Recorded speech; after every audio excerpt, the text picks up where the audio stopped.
Good evening, everybody. Welcome to CoDA Texas Gatherings.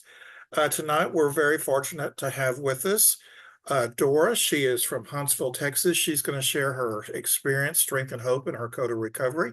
This meeting, the speaker presentation is being recorded. And Dora, you have the floor. Thank you for joining us. Thank you so much, Charles. My name is Dora, and I am a recovering codependent. I used to be an out-of-control codependent.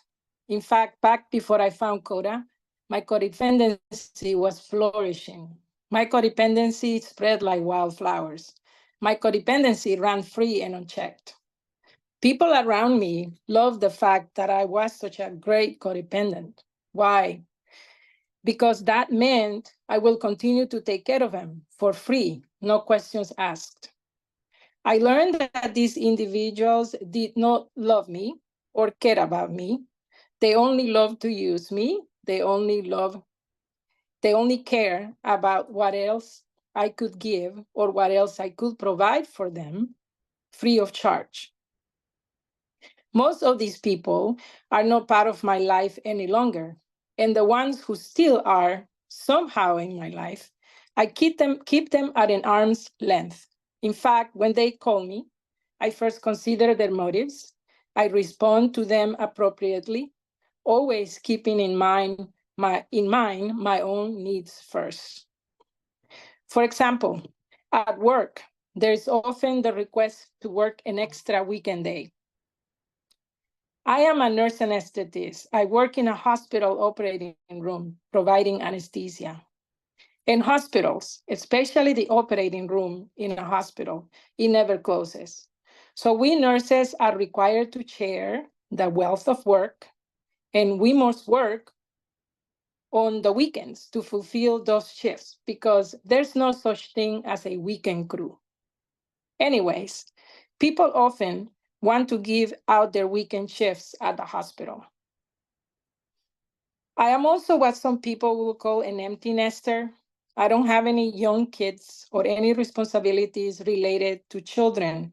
So people may sometimes wrongfully think that for this reason, I have some extra time in my hands and that I am available to pick extra shifts.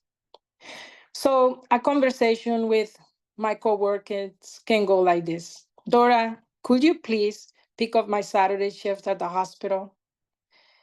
Today, this is the way such requests translates in my head. A little voice inside my head says, Dora, do you have any plans for this Saturday? Then I answer, well, not really. I was planning to rest. And the little voice inside my head says, resting sounds like a great plan. So then I proceed to say no to my coworker's request. My codependency doesn't run free anymore. Now that voice inside my head helps me keep my codependency in check. Prior to CoDA, I will say yes to such requests a lot. And the more I said yes, the more people will ask me for favors such as this one. I think now people understand that I have changed. Those days of being available at all times are now long gone. Even saying no has gotten easy for me. Prior to finding CoDA, saying no used to be extremely hard. I have since learned that no is a complete sentence. I just learned how to say no nicely. For example, oh, I'm so sorry, but I really need to rest this weekend because I'm on call next weekend. I used to feel guilty about saying no, but now saying no is one of my favorite things. I found out that I am a codependent merely by accident. One evening on December 2021, I was sitting on my computer, eagerly researching another topic. I was trying to find out as much as I could about the topic of narcissism. I had just ended an unhealthy relationship with an ex-boyfriend, and I was trying to figure out the why of the things that he did. I was trying to get insights on the reasons for his rage, his lying, his cruelty, his sense of entitlement.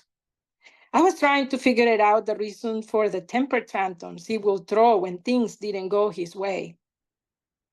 My research on the topic of narcissism was not only in the form of podcasts and YouTube videos, but also in the form of peer-reviewed psychiatric journals. I am a nurse after all. I believe that knowledge is power. The more one knows about a topic or situation, the better prepared one is to deal with any circumstances that one may encounter. I studied Dr. Ramani Durvasula's whole YouTube library. She's an expert on the topic of narcissism, and she was instrumental on my learning to how to break free from this particular one and many other narcissists that I had led into my life prior to joining CoDA. I highly recommend her YouTube channel. Again, her name is Dr. Ramani Durvasula. One day, while doing my research, I ran into an article that spoke about who do narcissists target. I thought, wait a minute, do narcissists actually target certain people? Do they have special antennas or something to target codependents? And then a light bulb went off in my head. I thought, wait a minute, am I a codependent? After I asked myself that question, my research on narcissism took a 180-degree turn. I dove then deeply into researching codependency. I found out that there was an organization named CoDA. I explored the CoDA website, and before I knew it, I had found the closest meeting. My first CoDA meeting took place 2 days later. I was really eager to learn about codependency because if I really was that, a codependent, then that will explain a lot of my behaviors. That will explain why I saw the world the way I saw it. That gave me hope, but it also made me feel very anxious. But why was I anxious? Well, I was anxious because being a codependent is not exactly something that I thought I could be proud of. And even today, I'm not proud of being a codependent. To me, codependence is like a disability. However, I often remind myself that people manage their disabilities and they can live fulfilling lives as long as they develop certain skills to cope with the hurdles that such disability bring to their lives. As a nurse anesthetist, I have a vast knowledge about different disease processes. Take, for example, diabetes. People with diabetes need to check their blood sugars at least 3 times a day. And if it is high, they must inject a hormone called insulin because insulin is what brings their blood sugar down to a normal level. Again, diabetics do this checking and correcting of their blood sugars many times per day. As a codependent, I also have to check some things on myself many times per day. Things such as my feelings and how much and what I say. These things often need to be assessed many times in a day. Assessing how much I say is one of the things I do very often. I know that as a codependent, I have trouble being discreet. I say more than I should. I often feel that short pauses in conversations need to be filled with more talking. That silence in between sentences when talking to others, that silence makes me uncomfortable. In addition, I often catch myself exaggerating the description of things in order to impress others with what I am saying. But why? Why do I do that? The reason I do this is because I am desperately searching for people's validation. In CoDA, I learned that one of the characteristics of codependency is that codependents often need to appear to be right in the eyes of others, and they may even lie to look good. Ever since I started to work on my CoDA recovery, I'm learning to be concise. I'm learning that silence is also a response. I'm learning to describe situations without exaggerations because who cares if the other person is impressed or not about what I say or how I say it? I know who I am. I know my value. I am important. And now I know how to obtain my validation from within myself rather than from outside sources, which are not reliable. During my first CoDA meeting, one of the characteristics of codependency that I learned about, and one that surprised me the most, was codependents often perceive themselves as completely unselfish and dedicated to the well-being of others. My reaction to that particular statement was, well, what's wrong with that? But let us analyze this characteristic for a moment. The sentence says codependents perceive themselves. It doesn't say codependents are completely unselfish. The truth is that I don't think a human is capable to be completely unselfish. Furthermore, this pattern of codependency describes how codependents dedicate themselves to the well-being of others. Well, there's nothing wrong with that either. However, dedicating ourselves to the well-being of others becomes a problem when we forget about ourselves, when we forget about our own needs, when we drop everything to dedicate ourselves entirely to others. One of my good friends will always remind me to quote unquote help and not to carry my adult children. Every time she will say these words, I couldn't help but think about my life on the farm with my chickens. I live in a farmstead with my boyfriend. We have about 24 chickens. Every time my boyfriend loves growing chicks in an incubator. It is not recommended to help the chicks come out of the eggshell because this could kill them. The chick has to be strong enough to break out of the shell by itself. My boyfriend's responsibility is to create the right environment so the chick can grow.